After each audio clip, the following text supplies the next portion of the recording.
হরে কৃষ্ণ। কৃষ্ণনগর ঘূর্ণি গাঙ্গুলিপাড়ায় অবস্থিত শ্রীগোপাল মন্দিরে আজ আমরা শ্রীমদ্ ভাগবত গীতা গ্রন্থ আস্বাদন করছি। আমরা আস্বাদন করছি শ্রীমদ্ ভাগবত গীতার অধ্যায় 16 দৈবাসু সম্পদ বিভাগ যোগ, শ্লোক সংখ্যা 22। ওম অখণ্ড মণ্ডলাকারং ব্যাপ্তং যেন চরাচরং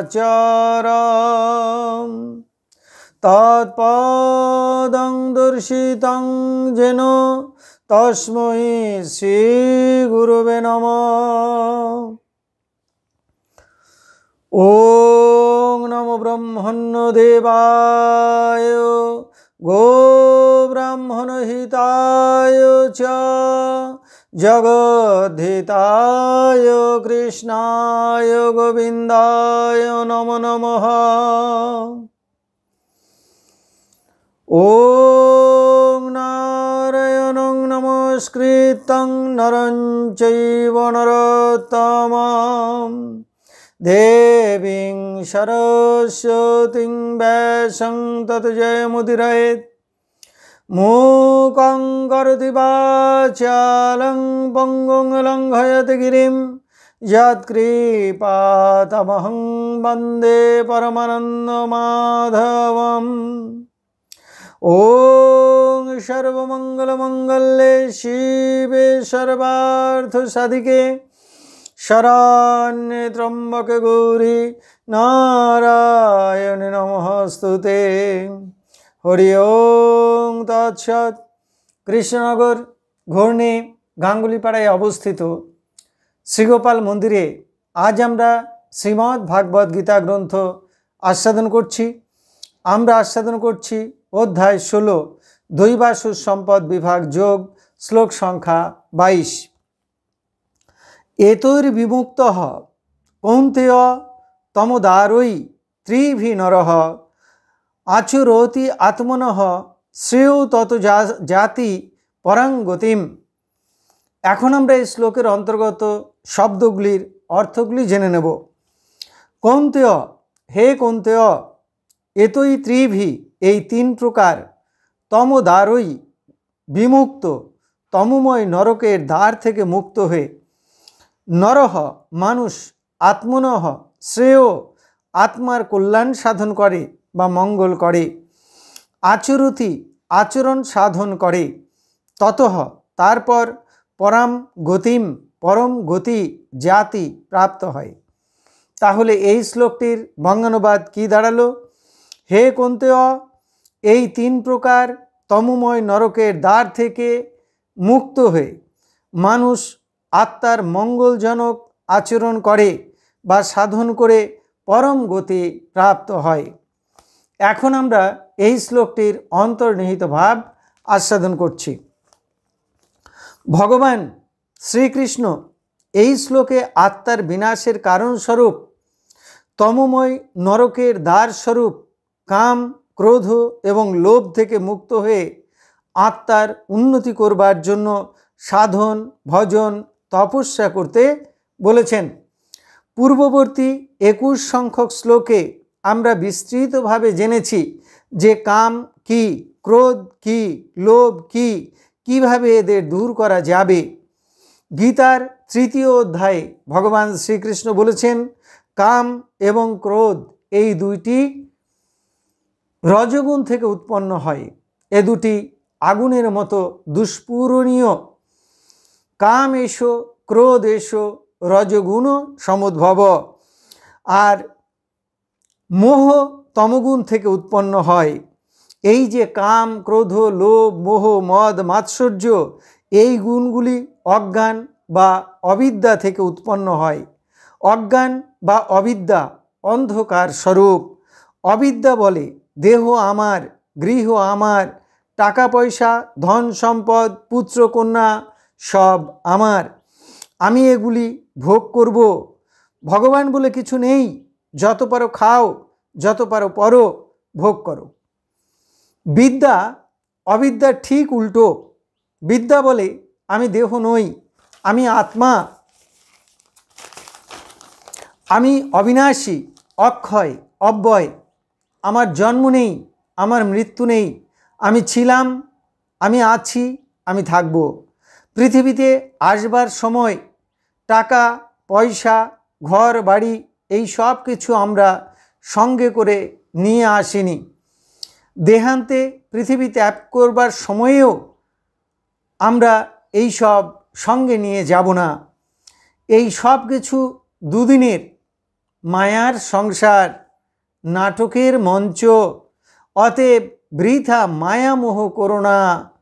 যতক্ষণ দেহে প্রাণ আছে, আত্মা আছে, ততক্ষণ সাধন ভজন তপস্যা করো।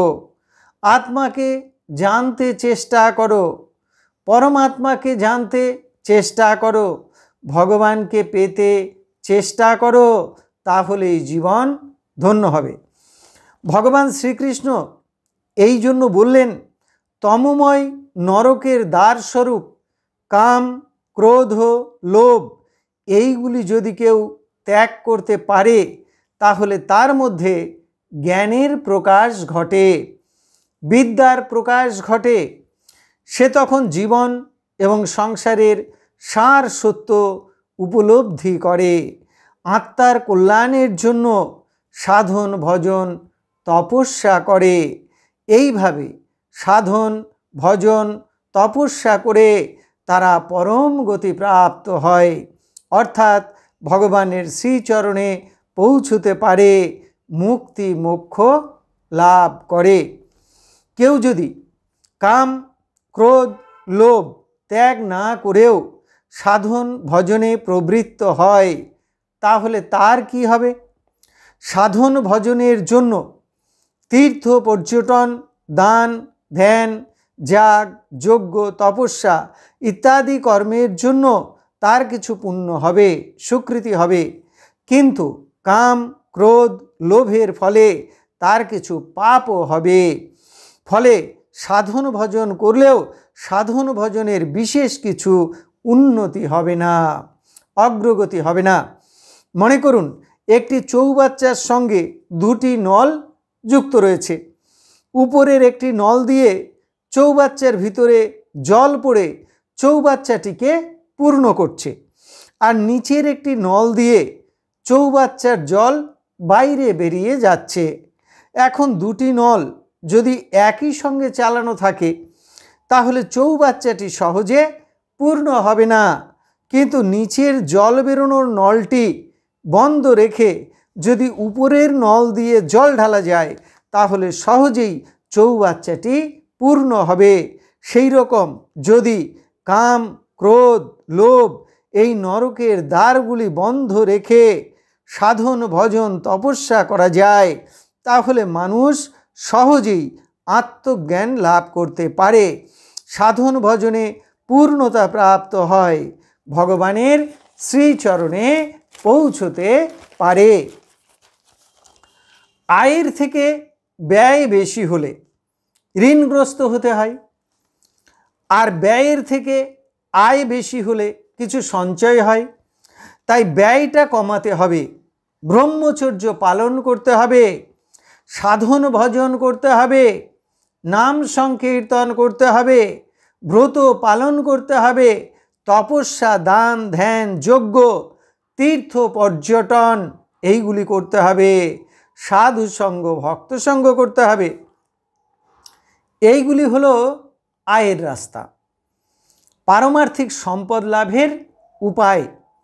আর কাম, ক্রোধ, লোভ, মোহ, মদ, মাৎসর্য, মিথ্যা কথা বলা, লোক ঠকানো, পরের ধন অপহরণ করা ইত্যাদি পথ হলো ব্যয়ের পথ।